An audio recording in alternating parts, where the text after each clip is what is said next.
ओफो, अब इतनी रात में मैं दवाई कहाँ से लाऊं? अब मुझे बहुत नींद आ रही है। अगर तुम्हें दवाई चाहिए तो तुम जाकर भाभी के कमरे से दवाई ले लो। अगर उनके पास दवाई होगी तो वो तुम्हें दवाई दे देंगी। ठीक है, मैं उनसे ही दवाई ले लेती हूँ।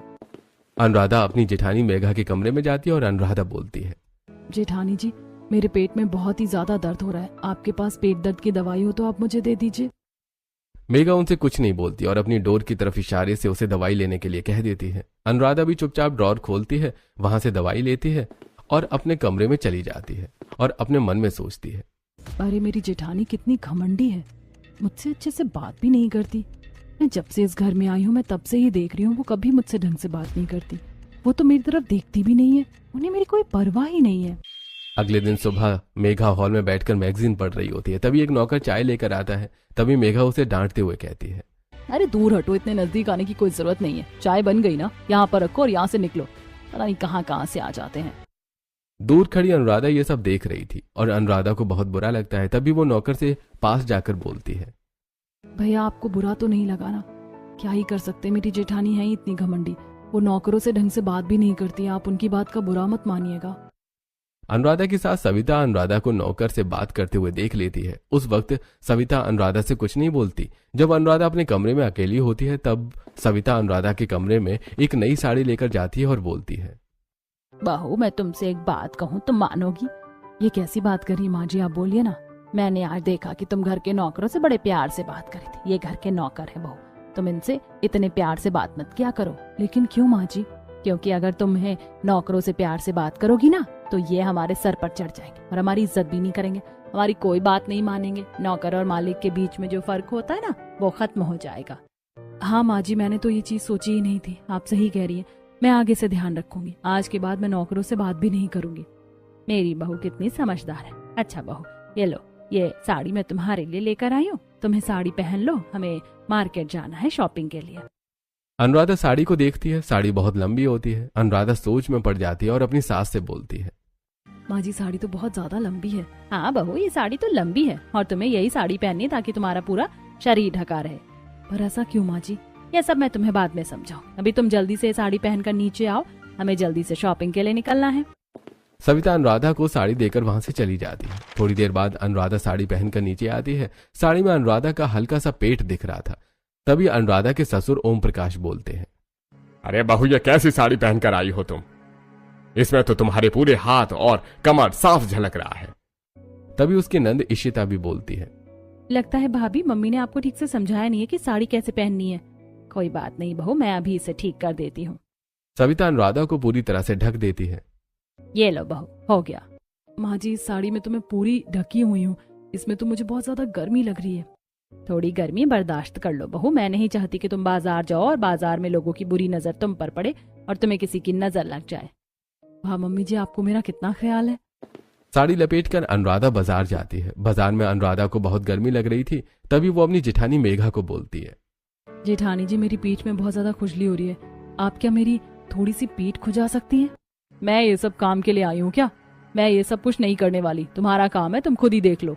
ऐसा बोलकर मेघा राधा की बात को टाल देती है। किसी तरह शॉपिंग खत्म करके सभी घर आते हैं। घर आते ही अनुराधा सबसे पहले अपने कमरे में जाकर साड़ी बदलती है। तभी अनुराधा की माँ शांति का फोन आ जाता है। कैसी हो बेटा, क्या कर रहे हो, सब ठीक तो है ना? हाँ माँ, मैं बिल्कुल ठीक हूँ, अभी अभी बाजार से शॉपिंग करके आई हूँ।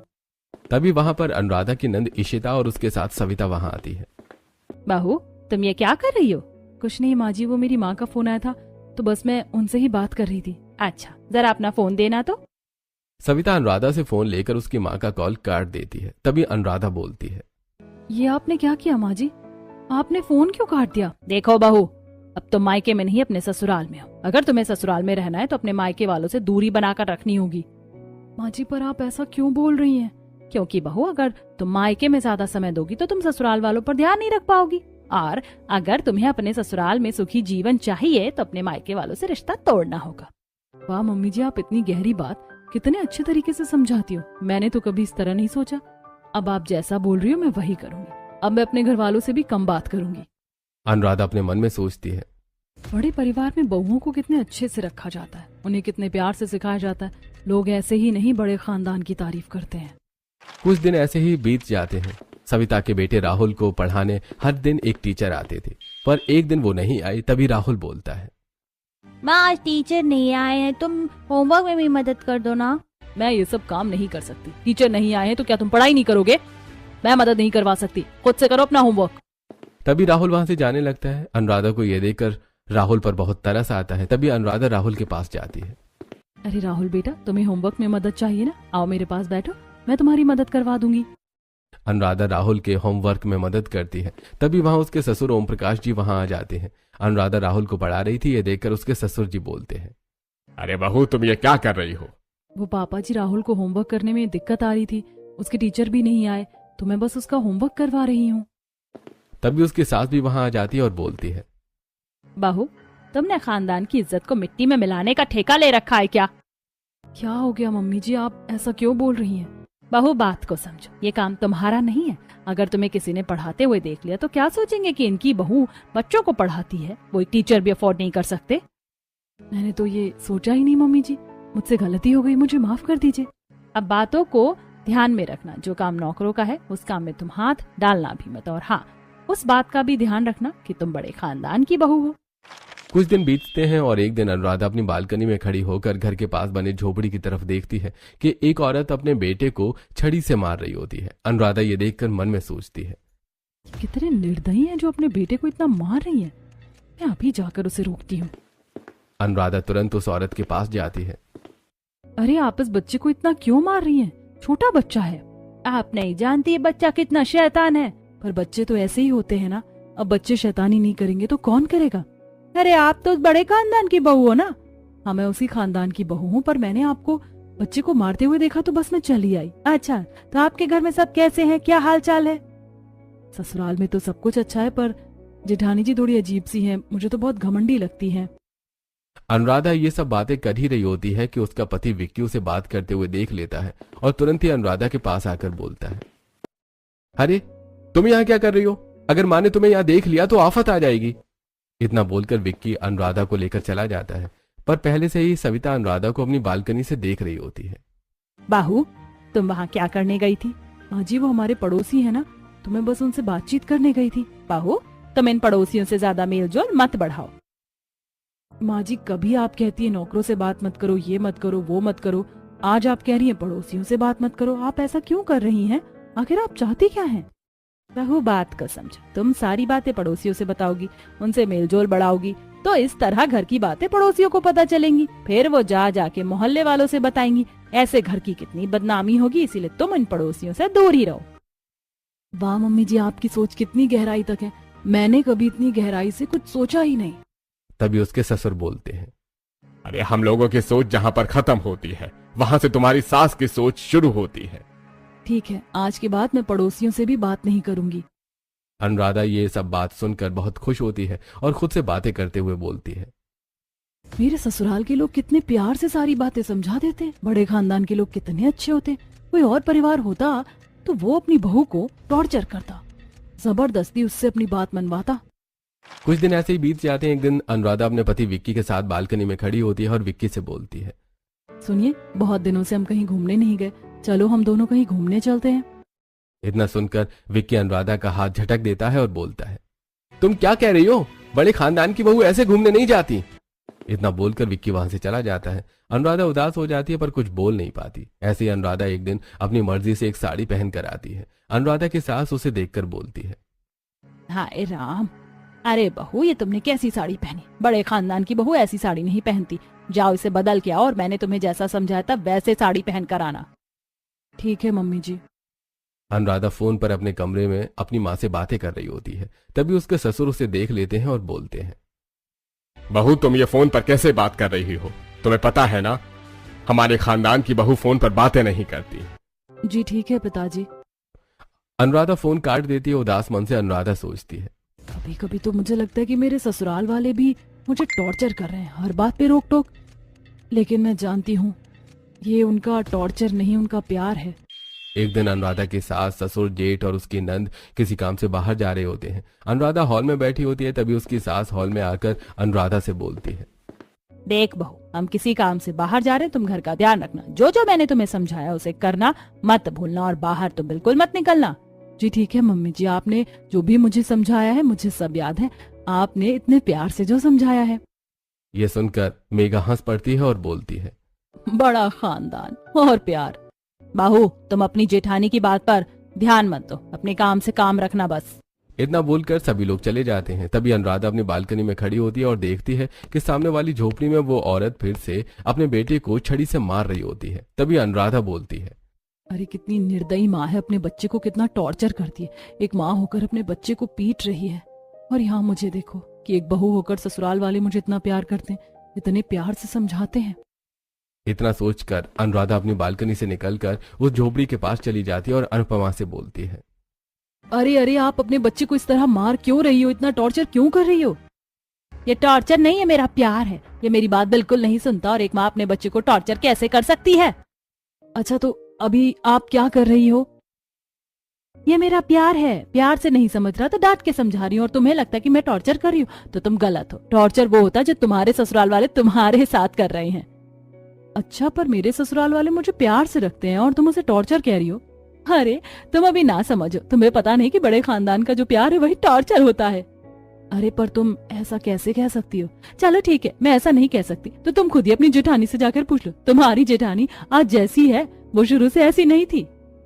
तुम आखिर कहना क्या चाहती हो?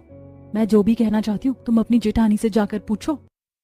अनुराधा बहुत सोच में पड़ जाती है और अपनी जेठानी के पास जाती है और बोलती है, जेठानी जी, मैं आपसे जानना चाहती हूँ कि आप मुझसे इतनी उखड़ी उखड़ी क्यों रहती हैं? मुझे पता है कि ऐसी कुछ तो बात है जो आप मुझे नहीं बताना चाहती हैं, पर मैं वो बात जानना चाहती हूँ कि आखिर बात क्या है।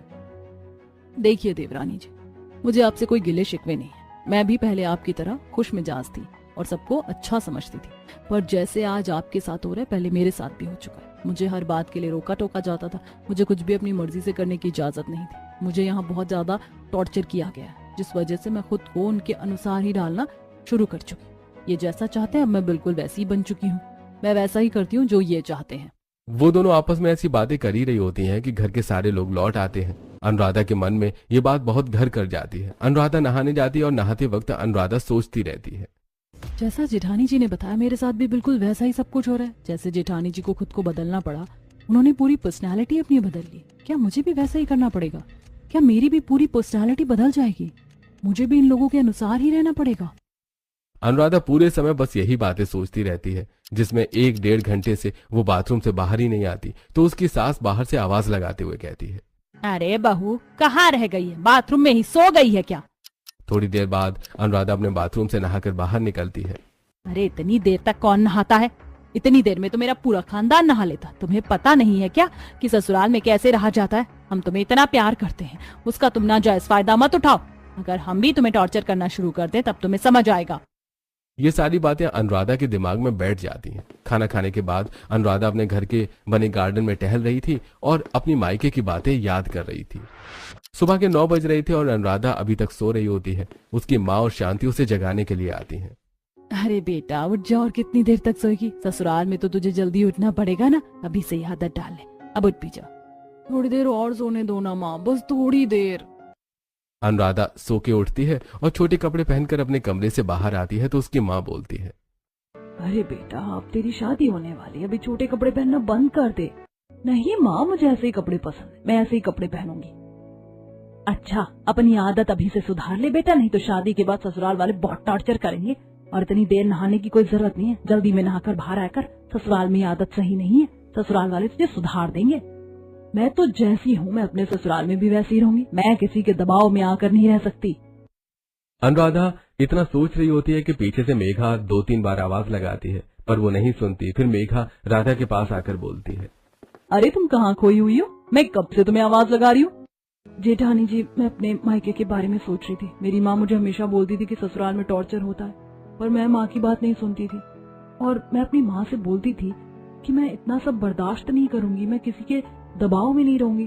पर अब मुझे समझ आ रहा है कि ऐसा भी हो सकता है। तुम्हारी माँ बिल्कुल सही कहती थी। तुम अपनी माँ से कहती थी कि तुम कभी इतना नहीं सहोगी, फिर अब क्यों सह रही हो? ये सब मुझे अब पता चला कि मेरे साथ कितना टॉर्चर हो रहा है। अब मैं ये सब बिल्कुल बर्दाश्त नहीं करूंगी। एक दिन अनुराधा अपने टैब में घर के नौकरों के साथ लूडो खेल रही होती है। तभी वहां उसके सास और ससुर आते हैं। बाहू, ये तुम क्या कर रही हो? मैंने तुम्हें समझाया था ना कि पिछली बार तुम नौकरों से ना तो ज्यादा बात करोगी और ना ही मेल जोल रखोगी। एक बार समझाई बात तुम्हें समझ नहीं आती क्या?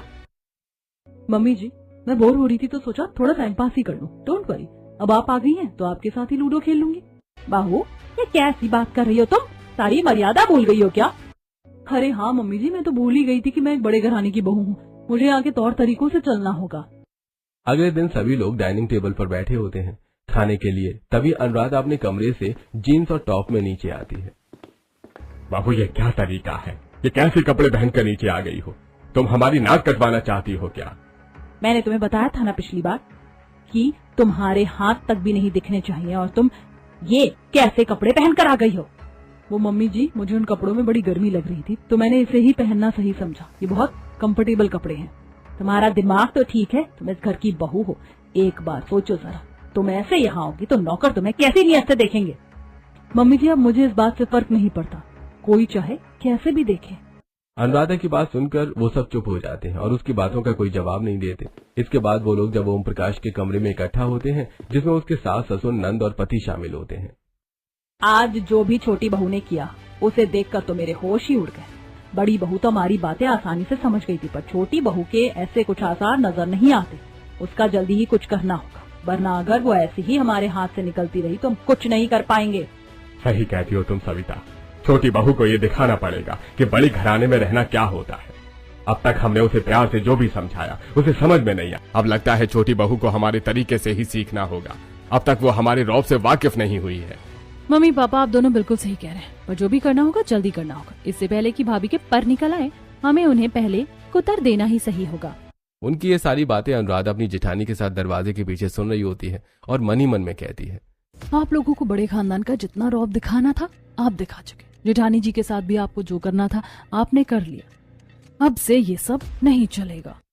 अगले दिन जब ट्यूटर आता है मेघा के बेटे को पढ़ाने, तब अनुराधा ट्यूटर को दरवाजे पर ही रोक देती है और बोलती है, सर, अब से आपको यहाँ आने की कोई जरूरत नहीं है। मैं और मेरी जेठानी हम दोनों ही शिक्षित हैं और राहुल को अच्छे से पढ़ा सकती हैं। ये देखकर उसके सास और ससुर उसके पास आते हैं और गुस्से में अनुराधा से बोलते हैं, बहू, ये तुमने क्या किया? तुम्हें ट्यूटर को निकालने की क्या जरूरत थी? तुमने किससे पूछकर ये फैसला किया? पिताजी, मैं और जेठानी जी दोनों ही पढ़ी लिखी हैं, फिर हमें उनके बेटे को पढ़ाने के लिए ट्यूटर को बुलाने की जरूरत ही क्या है? हम दोनों ही इतने सक्षम हैं कि राहुल को अच्छे से पढ़ा सके।